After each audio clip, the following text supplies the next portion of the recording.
This is a video tutorial about getting rid of the unwanted browser extension called PremierLeague Stats.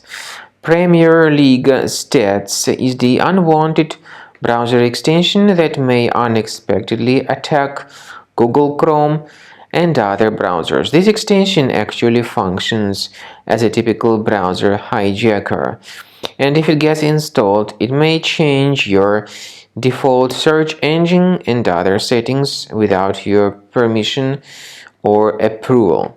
So if this junk extension was installed somehow to your Google Chrome browser, make sure you remove this extension by accessing the menu of your Chrome. Once again, menu, go to extensions, click on manage extensions, and if you find anything suspicious, get rid of that suspicious stuff. I also recommend you to research the system with Combo Cleaner. It can be found on the website combocleaner.com. So download the application, install it, and start researching your system.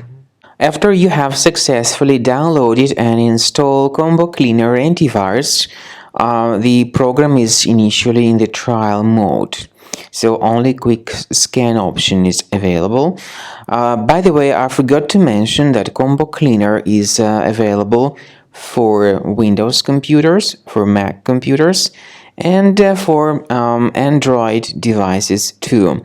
This information is clearly seen on the official website, which is combocleaner.com.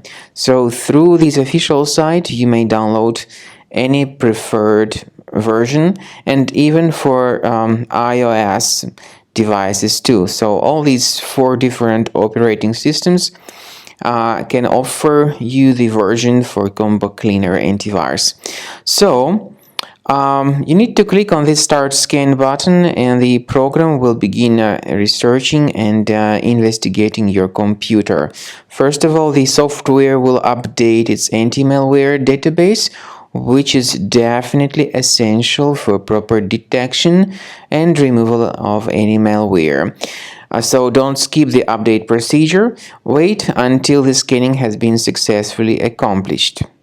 At the end of the scan, you will see the summary of threats, and we recommend upgrading to Premium, and you can request trial. Combo Cleaner will help you to remove all these threats automatically and keep your system free of other threats in the future.